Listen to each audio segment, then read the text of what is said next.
할렐루야.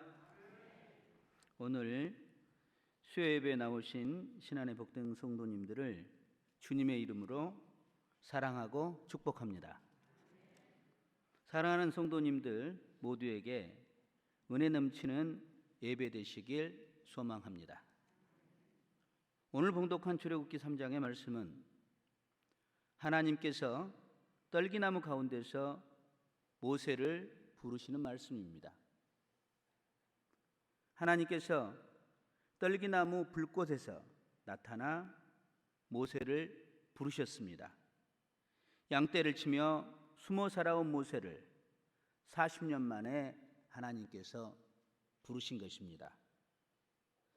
하나님께서 하나님의 종으로 사용하시기 위해 하나님께서 모세를 오늘 부르신 것입니다. 그렇다면 먼저 부르심이란 무엇입니까? 오늘 본문에 부르다는 카라, 즉 초대하다, 소환하다란 뜻으로 먼저 부르심은 하나님이 우리를 불러 하나님 일에 참여케 하는 것을 말씀합니다.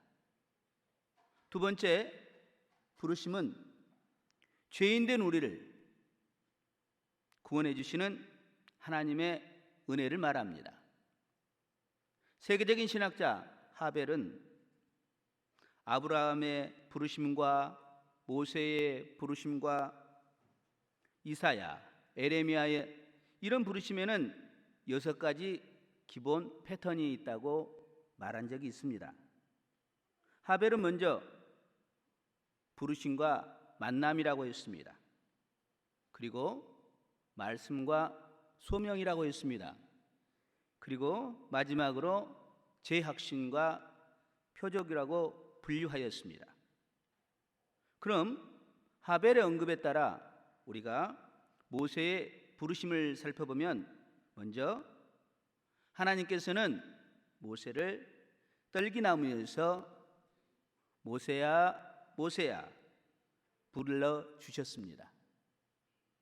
그리고 하나님께서는 호렙산의 거룩한 땅에서 모세를 거룩하게 만나 주셨습니다. 세 번째, 하나님은 말씀으로 모세에게 나는 내 조상의 하나님, 아브라함의 하나님, 이삭의 하나님, 그리고 야곱의 하나님이라고 말씀하셨습니다. 그리고 모세에게 소명을 주십니다. 내 백성을 애굽에서 내게 하라고 말씀하십니다. 그들을 아름답고 광대한 땅,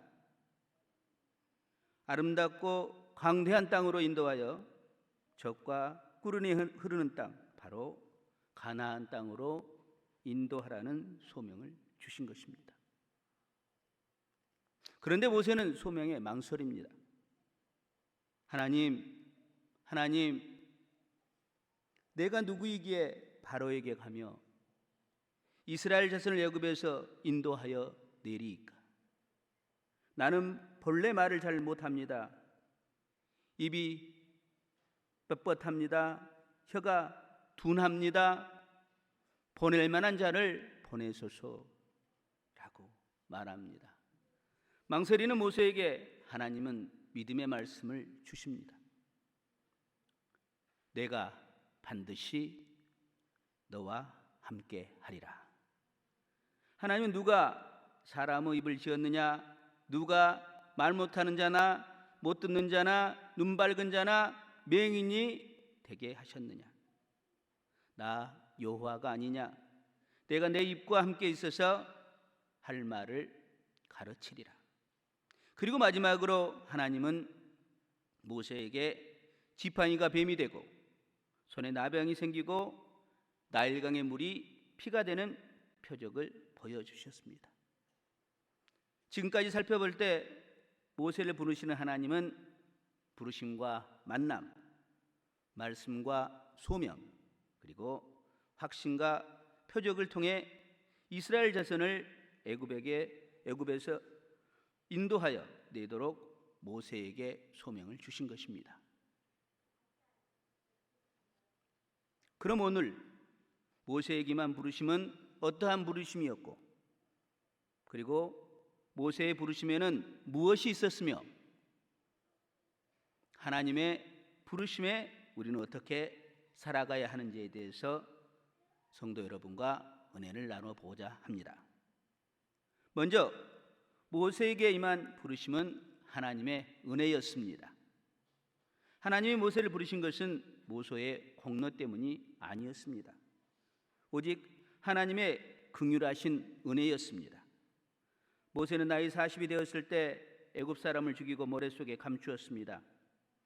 그 형제 이스라엘 사람이 온통한 일을 당함을 보고 온수를 갚아 애굽 사람을 죽인 것입니다. 사도행전 7장 25절은 말씀합니다. 그는 그 형제들이 하나님께서 자기 손을 통하여 구원해 주시리라는 것을 깨달았으리라라고 하였으나, 참으로 믿기 어려운 설명입니다. 모세가 자기 손으로 사람을 죽였는데 그 이유가 바로 하나님께서 자기 손을 통하여 구원해 주시는 것을 형제 이스라엘에게 알게 하고 싶었다는 것입니다. 아니, 형제 이스라엘을 보여주고 싶어서 사람을 죽였다는 것입니다. 사람을 죽여서 모래 속에 감추었다는 것입니다. 그런 모세에게, 그런 도망자 모세에게, 나그네 된 모세에게, 미디안 광야에서 40년을 양떼를 치고 살고 있는 모세에게 오늘 하나님께서 찾아주신 것입니다. 하나님께 주신 자유의지를 잘못 사용하고 자신의 의를 드러내며 모세가 죄를 지었지만, 하나님의 긍휼하심으로, 하나님의 은혜로 모세에게 하나님께서 부르시기 위해서 오늘 오신 것입니다. 그러니까 하나님의 택하심이 모세 행위나 공로나 선함이나 착함이나 율법 행위에 있지 않았다는 것입니다. 사도 바울은 디모데전서 1장에서 하나님께서 직분을 맡기신 이유에 대해서 말씀합니다. 하나님께서 직분을 맡기신 이유가 바로 그리스도의 긍휼하심에 있다고 사도 바울은 말하고 있습니다. 바울은 자기가 전에는 비방자요, 박해자요, 폭행자요, 심지어 죄인 중에 괴수였다고 고백합니다. 그런 그가 주님의 긍휼하심으로 주의 은혜로 직분을 받았다고 고백하는 것입니다. 바울은 15절에서 말씀합니다. 모든 사람이 받을 만한 이 말이여, 그리스도께서 죄인을 구원하시려고 세상에 임하셨다 하였도다. 괴인 중에 내가 괴수로다. 하나님께서 전에는 박해자요, 폭행자요, 죄인 중에 괴수였던 바울에게 직분을 맡기신 것처럼 부족한 우리에게도 주님의 긍휼하심과 은혜로 직분을 맡겨주신 줄 믿습니다. 우리 주님께서 긍휼하심과 오래 참으심으로 우리를 불러 집사로, 권사로, 장로로, 목회자로 복음을 전하도록 불러주심을 믿는 성도들이 되시기 바랍니다. 둘째, 하나님의 부르심은 모세의 믿음에 있었습니다. 모세가 애굽 사람을 죽인 이 일을 듣고 바로는 모세를 죽이고자 하였습니다. 모세는 바로의 낯을 피하여 미디안 땅에 머물게 됩니다. 모세는 도망자로 미디안 제사장의 집에서 아들 둘을 낳고 나그네로 40년을 숨어 살게 됩니다. 그렇다면 모세는 어떻게 40년이란 세월을 나그네로 살아가며 도망자로 살아갈 수 있었을까요? 모세는 40세의 애굽인을 죽였고 이후 40년 동안 광야에서 살았습니다. 모세는 어떻게 이렇게 긴 40년의 어려움을 견딜 수가 있었을까요? 그렇습니다. 그것은 바로 그의 믿음이었습니다. 그는 하나님이 계신다는 믿음이 있었습니다. 히브리서 11장은 이런 모세의 믿음에 대해서 말합니다. 모세는 믿음으로 바로의 공주의 아들이라 칭함받기를 거절하고 도리어 하나님의 백성과 함께 고난받기를 더 좋아했다고 말씀하고 있습니다. 모세는 바로의 공주의 아들로서 살아가는 삶이 죄악의 낙이었다고 생각한 것입니다. 우상과 죄로 얼룩진 애굽의 왕궁의 생활이 이스라엘 백성의 고된 노동의 착취로 누리는 애굽의 부유한 생활보다 오히려 하나님의 백성과 함께 하기를 원했습니다. 그는 믿음으로 하나님의 백성과 함께 고난받기를 원한 것입니다. 그렇습니다. 모세는 그리스도를 위하여 바로의 공주의 아들이라 칭함을 거절한 것입니다. 그리스도를 위하여 죄악의 낯을 버리고 하나님의 백성과 고난받기를 원한 것입니다. 히브리서 11장 26절은 말씀합니다. 그리스도를 위하여 받는 수모를 애굽의 모든 보화보다 더 큰 재물로 여겼으니. 아멘. 모세는 그리스도를 위하여 받는 수모를 가장 큰 재물로 여긴 것입니다.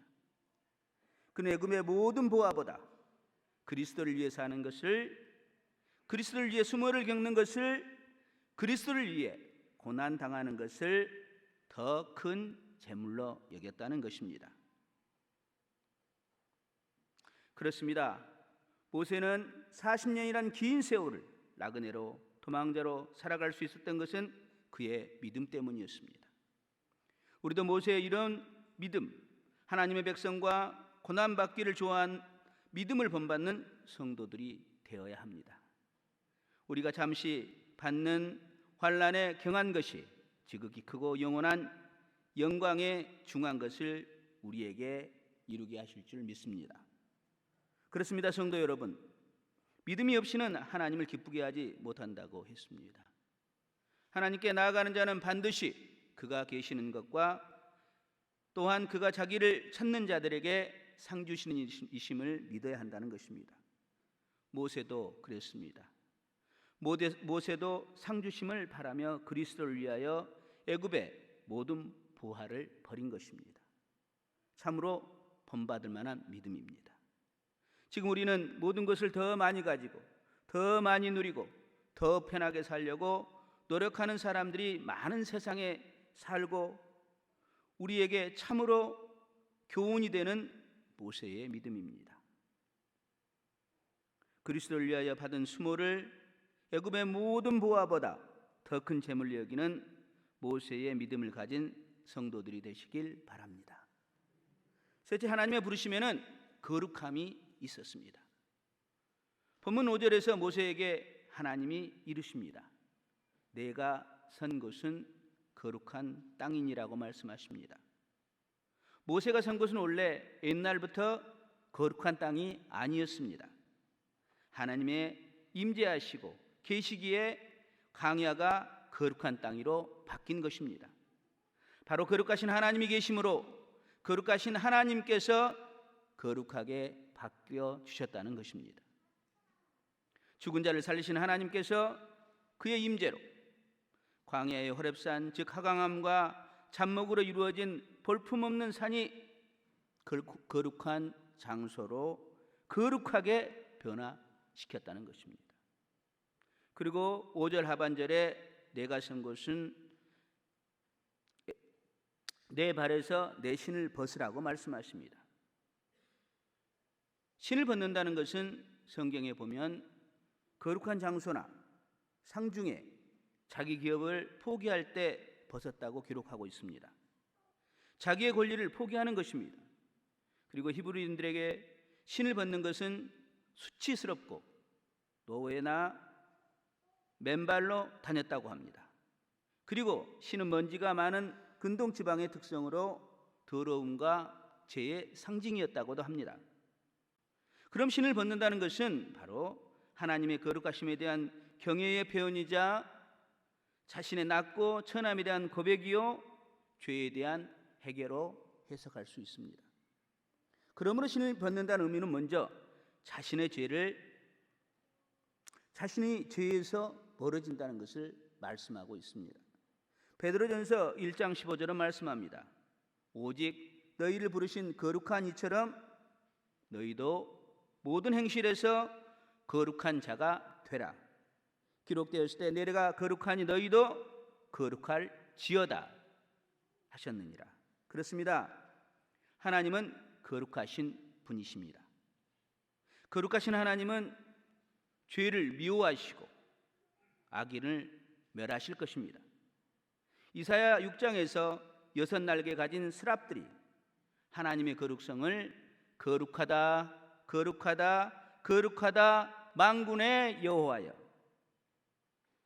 그의 영광이 온 땅에 충만하도다 하는 찬양에서 알 수 있듯이 하나님의 거룩성은 바로 그의 성품이었습니다.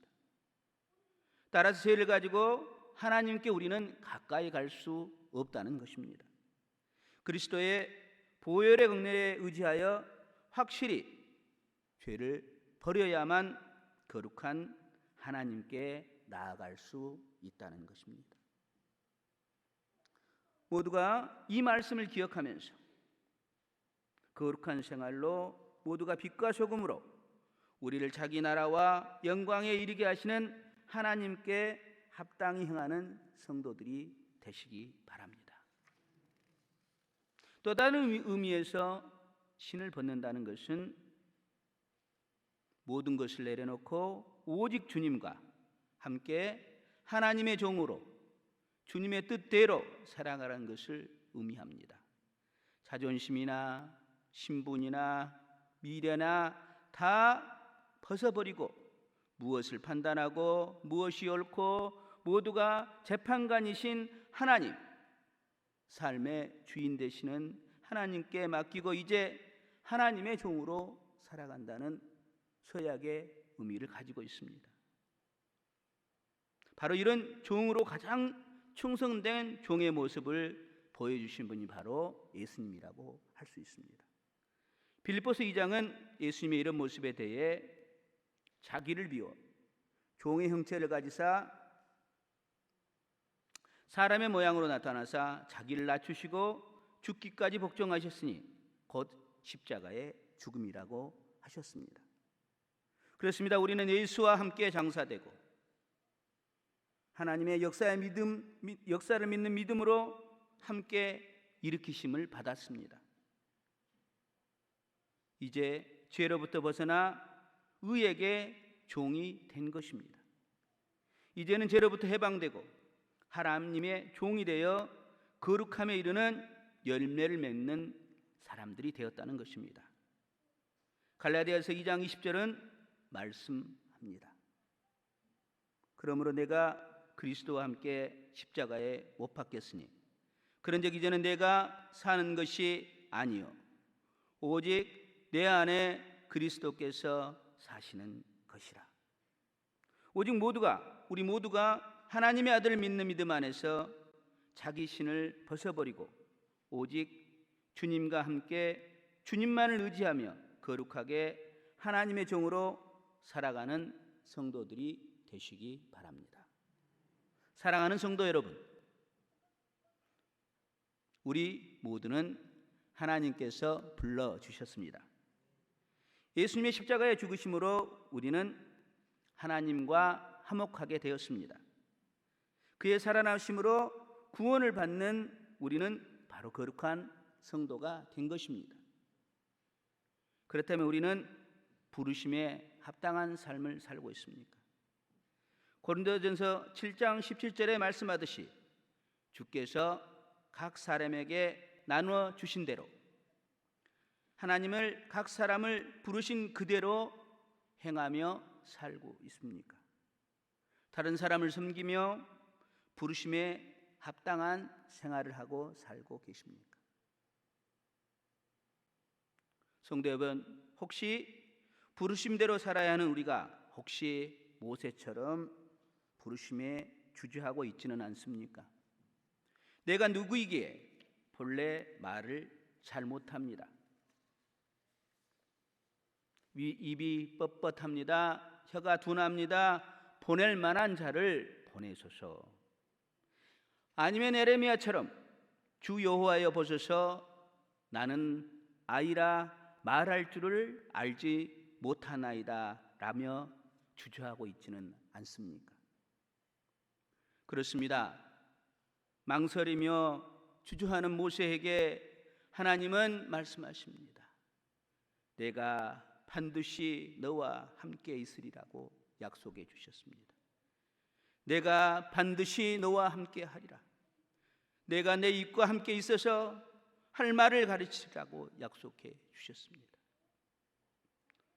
우리는 이 말씀을 의지하여 우리의 약함을 이겨내는 성도들이 되시기 바랍니다. 없는 것을 있다 하시고 죽은 자를 살리시는 주님께서 늘 함께 하시리라는 말씀에 의지하여 믿음으로 나아가는 성도들이 되시기 바랍니다. 아프리카의 심장으로 불렸던 리빙스톤은 12살에 헌신하기로 결단했습니다. 리빙스톤은 30년간 아프리카의 복음을 위해 평생을 바쳤습니다. 그는 사자의 공격으로 오른팔이 불구가 되었을 때도 주님의 복음을 전하는 사명을 멈추지 않았습니다.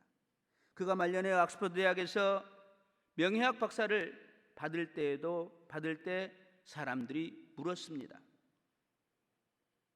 그렇게 아프리카 생활을 이겨내게 한 비결이 무엇이냐고 물은 것입니다. 그는 대답했습니다. 내게 있어 비결은 없습니다. 그저 내가 세상 끝날까지 너희와 함께 있으리라 하신 예수님의 말씀과 그분의 십자가가 나를 끝까지 붙들었을 뿐입니다라고 말했습니다. 사랑하는 성도 여러분, 우리도 모세처럼 데이비드 리빙스톤처럼 세상 끝날까지 우리와 함께 하신다는 말씀을 의지하며 나아가는 성도들이 되시기 바랍니다. 주님의 제자들이 나가 복음을 전파할 때 주께서 함께 역사하셨듯이 믿음으로 나아가는 우리에게도 주님께서 함께 역사하여 주실 것입니다. 믿음으로 나아가는 모세에게 지팡이와 나병과 피의 표적을 함께하여 주었듯이 우리에게도 주님께서 역사하사 그 따르는 표적으로 말씀을 확실히 증언하여 주실 것이라고 믿습니다. 하나님이 우리를 구원하사 거룩한 소명으로 부르심은 우리의 행위대로 하심이 아니요 오직 하나님의 뜻과 그리스도 예수 안에서 우리에게 주신 은혜대로 하심이라고 디모데후서 1장 9절은 말씀합니다. 지금은 코로나19로 인해 세상이 불투명하고 직장이 어렵고 가정이 힘들고 바로 이런 상황에서도 오직 우리는 이런 믿음과 말씀으로 나아가야 합니다. 베드로전서 1장 5절은 말씀합니다.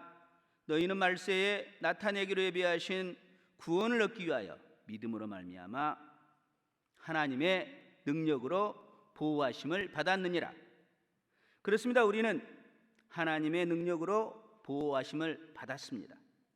그러므로 우리는 사방으로 우겨쌈을 당하여도 쌓이지 아니하며 답답한 일을 당하여도 낙심하지 아니하게 된 것입니다. 비록 고난으로 우리의 겉사람은 낡아질지라도 우리의 속사람은 날로 새로워질 것입니다. 왜냐하면 우리의 구원자 되시는 예수 그리스도가 있기 때문입니다. 모세는 어려운 상황에서도 보이지 아니하는 자를 보이는 것 같이 하였다고 하였습니다. 그는 상주심을 바라며 긴 40년의 세월을 참았습니다. 이런 모세에게 40년이 지나온 후에 하나님께서 은혜로 모세를 불러주신 것입니다. 오늘 모세처럼 하나님을 만난 사람은 모든 것이 변화될 것입니다. 거룩하신 하나님께서 거룩하심으로 모든 것을 변화시켜 주실 것입니다. 어려운 과거에서, 실패의 과거에서 이제는 소망의 현재로 상주심을 바라는 현재를 바꾸는 것입니다. 왜냐하면 주님께서 우리의 쓰라린 과거를 싸매주시고 아픈 과거를 치유해 주시고 죄로 얼룩진 과거를 잊으시고 용서해 주시기 때문입니다. 오늘 말씀을 통해 우리 성도들도 부르심에 합당한 삶을 살아가시길 소망합니다. 어렵다 할지라도 하나님께서 우리와 함께 하실 것이란 믿음으로 살아가는 성도들이 되시기 바랍니다. 오직 죄로부터 해방되어 오직 주님만으로 의지하고 오직 주님의 종으로 거룩한 하나님을 예배하고 거룩한 말씀으로, 거룩한 찬송으로, 거룩한 섬김으로, 거룩한 사랑으로 부르심에 합당한 거룩한 삶을 살아가는 성도들이 되시길 소망합니다. 기도하겠습니다.